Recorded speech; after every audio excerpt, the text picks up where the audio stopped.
سامنے والوں کے، بھائی آپ کے یہاں وہ بھی تو ہیں؟ میں کہا بالکل ہے. ارے بھائی وہ تو بڑا کام کر رہی ہیں. ہاں بھائی کر رہی ہیں. دوسرے اکیڈمی والے، ہاں بھائی اب باوجود میں یہاں ذکر نہیں کرنا چاہتا، تو جو بھی ہے تو وہ ایک مثال ہے، ایک نمونہ ہے دوسری اکیڈمیز کے لیے بھی اور شاعرات کے لیے بھی ہے. اور ایک بات میں یہاں بتانا چاہتا ہوں، میں تو باقاعدہ ان کا مقالہ لکھ کے لایا تھا، لیکن اس وقت موقع نہیں ہے، پھر کبھی پڑھوں گا یا چھپاؤں گا، کہ آج عصر حاضر میں نے اس کا عنوان ہی رکھا ہے. عنوان تو سن نہیں سکتے ہیں کہ اس کا عنوان یہ ہے کہ تخلیقی شعور کی نسائی آواز. تخلیقی شعور کی نسائی آواز. کچھ زیادہ لمبا بھی نہیں، لیکن ابھی نہیں پڑھوں گا کیونکہ پروگرام اور بھی ہے. جی چاہتا تھا، میں نے لکھا بڑی محنت سے، لیکن پھر کبھی یا اس کو چھپواؤں گا. تو میں نے اس مقالے میں یہی بات کی ہے کہ مہلقہ بائی چندہ 1798 عیسوی میں جن کا دیوان شائع ہوا، اردو کی پہلی شاعرہ کہلاتی ہیں. اور اس کے بعد ہمارے ہاں بھوپال کی پہلی صاحب دیوان شاعرہ نواب سلطان جہاں بیگم، دو دواوین ان کی شائع ہوا، ہندی میں بھی رتن کے نام سے، یعنی تاجور، شیریں اور رتن. تو بھارتینو ہریشچندر کی رسا جو اردو میں بھی شاید کل کہتے تھے، ان کے پرچے میں وہ چھپتی تھی، ہندی پرچے. تو بہرحال یعنی وہاں سے لے کر ایک طویل سلسلہ ہے شاعرات کا. اور اسی میں 1932 کے بعد، انگارے کی اشاعت کے بعد، اردو میں جو نسائیت اور تانیثیت کا رجحان شروع ہوا، اس میں بڑے بڑے نام ہیں. ادا جعفری بھی ہیں، کشور ناہید بھی ہیں، اور پروین شاکر بھی ہیں، اور زہرا نگاہ بھی ہیں، اور بھی نام لیتے چلے جائیے. ایک طویل سلسلہ ہے، ایسا نہیں ہے کہ وہ نہیں ہے. لیکن عصر حاضر میں اگر ہم، ظاہر ان میں سے بہت سے لوگ یا تو آؤٹ ڈیٹڈ ہو گئے یا اللہ کو پیارے ہو گئے، لیکن اب جو اس پرچم کو، کیونکہ نصرت مہدی نے اپنے آنچل کو پرچم بنا لیا، اور اس پرچم کو میں اس طرح لہراتی پھرتی ہیں کہ وہ پرچم اردو کا پرچم ہے، جس کے زیر سایہ ہم سب افتخار، فخر کا احساس کرتے ہیں، فخر محسوس کرتے ہیں کہ ایک ہے تو وہ لیڈی، لیکن ایسی خواتین ہمارے اگر سماج میں پیدا ہو جائیں تو پھر وہ سماج بھی اور اس کے لوگ بھی اس پر جتنا بھی فخر کریں وہ کم ہوگا. وہ زبان بھی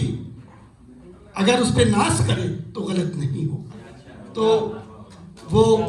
ایسی ادیبہ بھی ہیں، شاعرہ بھی ہیں، منتظمہ بھی ہیں،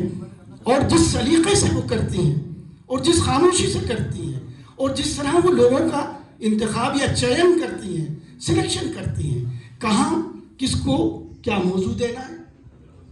کس پروگرام میں کس کا انتخاب کرتا ہے. ایک زمانہ تھا کہ لوگوں کو شکایت ہو گئی تھی کہ اردو اکیڈمی صرف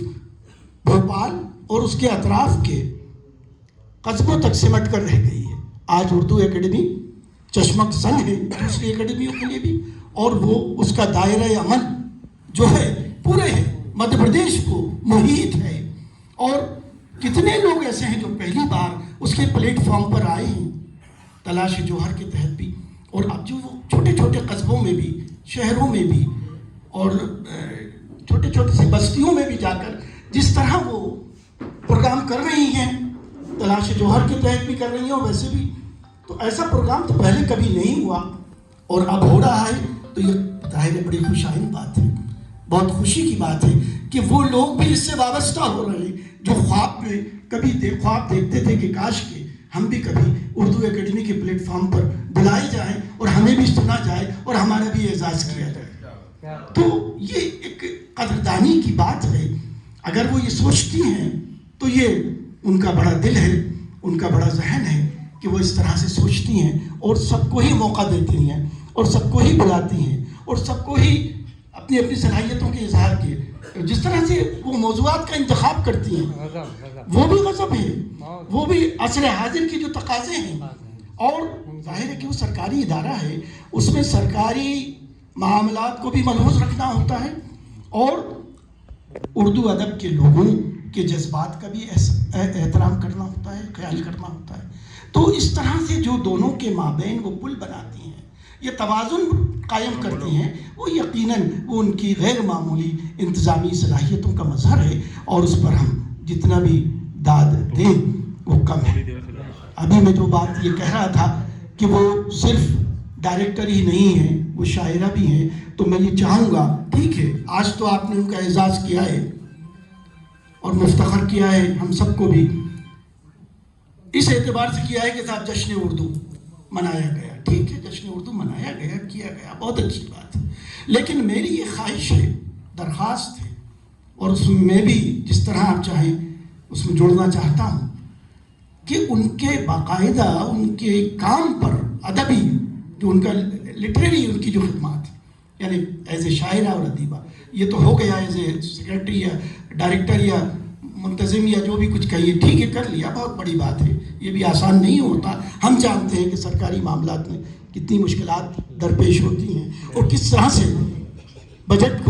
کا ایلوکیشن ہوتا ہے یا اس کی منظوری ہوتی ہے یا اس کو حاصل کیا جاتا ہے، وہ پھر کس طرح اس کو خرچ کیا جاتا ہے، ساری چیزیں بہت نازک ترین ہیں، لیکن اتنے عرصے سے وہ یہ کام کر رہی ہیں، کبھی کوئی کسی کی ہمت نہیں ہوئی کہ کوئی حرف ایک بول سکے، کہہ سکے کہ صاحب یہ، اور جس شفافیت کے ساتھ وہ یہ کام کرتی ہیں وہ سب ہم لوگوں کے سامنے ہیں۔ تو میں یہ چاہوں گا کہ ایک سیمینار ان پر ایسا بھی کیا جائے اور پورے بھوپال اور مدھیہ پردیش کی جتنی بھی ادبی انجمنیں ہیں ان کو انوالو کیا جائے، ان کو شامل کیا جائے کہ ہم ان کی شخصیت اور علمی ادبی خدمات پر بھی پرچے پڑھیں اور ان پرچوں کو پھر کتابی شکل میں شائع کر کے وہ تحفہ یہاں پیش کریں، تو میرے خیال میں وہ تحفہ وہ ایک دستاویز ہوگی اور جس کو وہ ان کی نسلیں آنے والی وہ بھی یاد رکھیں گی کہ ہماری نانی ایسی تھی، ہماری دادی ایسی تھی، ہماری اماں ایسی تھی، ہماری بہن ایسی تھی، ہماری بیٹی ایسی تھی، ہمارے نگینہ کا نگینہ ایسی تھی، ہمارے بھوپال کا آفتاب و مہتاب ایسی تھی۔ اور یہ ظاہر ہے کہ وقت ہمیشہ ایک جیسا نہیں رہتا، آج ہیں کل نہیں ہم رہیں گے، جو کل تھے آج وہ نہیں ہیں، تو ظاہر ہے کہ یہ سب تو سلسلہ ہے، چلتا رہتا ہے، چلتا رہے گا، لیکن جن لوگوں نے اپنا خون جگر صرف کیا ہے زبان و ادب کی خدمت کے سلسلے میں اور بے لوث انداز سے کیا ہے، ورنہ تو کوئی دیکھنے والا نہیں ہے، تنخواہ پہلی تاریخ کو آ جاتی ہے، آپ کوئی کام کیجئے مت کیجئے، کوئی مطلب نہیں، ارے کہاں جھگڑے میں پڑیں گے، کہاں تنقید ہوگی، کہاں جواب دیں گے، ارے بھائی چھوڑو، یہ بھی ہوتا ہے، لیکن اتنا بڑا رسک لینا اور پھر اس کو انجام تک پہنچانا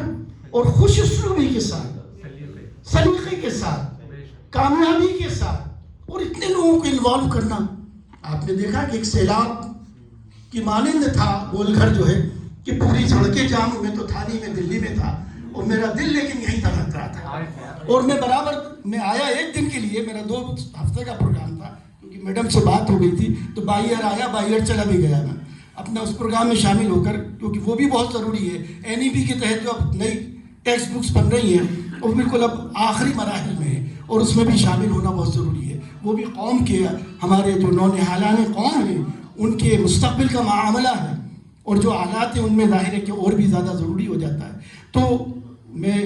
پورے طور پر اس میں شامل نہیں رہ سکا، صرف ایک ہی سیشن میں شامل رہا اور اسی رات پھر میں یہاں سے روانہ ہو گیا، لیکن میں برابر اپنے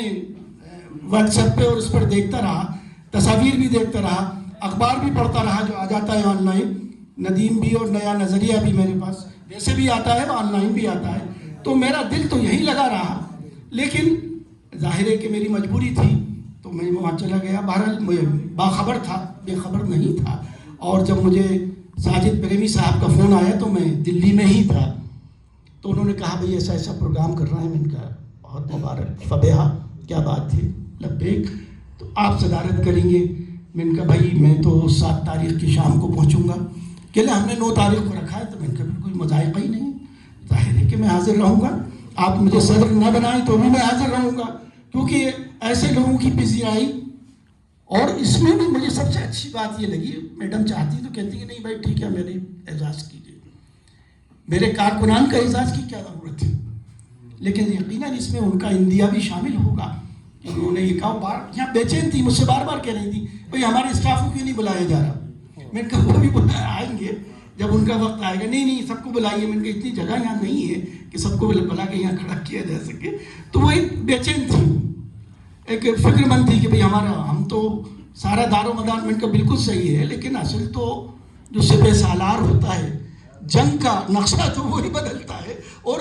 اسی کا صحرا, اسی کے سر پہ صحرا بنتا ہے. تو میں نے کہا آج کی تو آپ تاجدار تو آپ ہی ہیں. اور جن لوگوں نے یہ سوچا, نہ صرف سوچا بلکہ اس پر عمل پیرا بھی ہوئے اور یہ جلسہ منعقد کیا, اور جن لوگوں نے نظم توشیح, نظم اتنی خوبصورت پڑھی ڈاکٹر اعظم صاحب نے, اور جس طرح سے محترمہ رضیہ حامد صاحبہ ہماری بڑی بہن, انہوں نے جو توصیف نامہ قلم بند کیا اور یہاں پڑھوایا. ظاہر ہے کہ یہ مجھے یاد آ رہا ہے جب کیفی اعظمی صاحب کا اعزاز کیا گیا ہمارے یہاں سیفیہ کالج میں, تو انہوں نے ایک بات کہی تھی, وہ میڈم کو بھی مشورہ دوں گا, وہ خیر وہ بہت سمجھدار ہیں, ان کو کہنے کی ضرورت نہیں ہے. تو انہوں نے اپنے جواب میں کہا تھا کہ آج آپ نے میرے نفس امارہ کی خوب خیریت لی ہے, اور لیکن میں آپ کو یقین دلا دوں کہ میں اس پر مجھے کوئی فرق نہیں پڑے. اسی کے ساتھ انہوں نے یہ بھی کہا تھا کہ سراہا جانا بہت اچھی بات ہے, لیکن جب اپنی سراہیں, جب اپنے سراہیں اور بے لوثی اس میں شامل ہو, اخلاص اس میں شامل ہو, محبت اس میں شامل ہو, اعتراف کا جذبہ اس میں شامل ہو, تو پھر اچھا لگتا ہے. لہذا انہوں نے, وہ تو مفلوج ہو چکے تھے بیچارے, ظاہر سہارے سے چلتے تھے, ان کے یہ الفاظ تھے کہ آج آپ نے میری زندگی کے کچھ دن اور بڑھا دیے ہیں. تو یقیناً اچھا لگتا ہے اگر کوئی اچھے جذبے سے بات کرتا ہے اور حوصلہ ملتا ہے, تاکہ, اور یہ اس لیے بھی ضروری ہے تاکہ آپ, یہ ابھی فائنل نہیں ہے, اختتام نہیں ہے, ابھی تو آپ کو یعنی آگے چلیں گے دم لے کر, ابھی آپ کو بہت آگے جانا ہے, ابھی بہت منزلیں مارنا ہے, بہت مارکت طے کرنا ہے, اور بڑھتے رہیے, چلتے رہیے, راستے بھی بہت ہیں, منزلیں بھی بہت ہیں, کارواں بھی بہت ہیں, اور ہم سفر کو بھی کر دیں گے. بہت بہت شکریہ.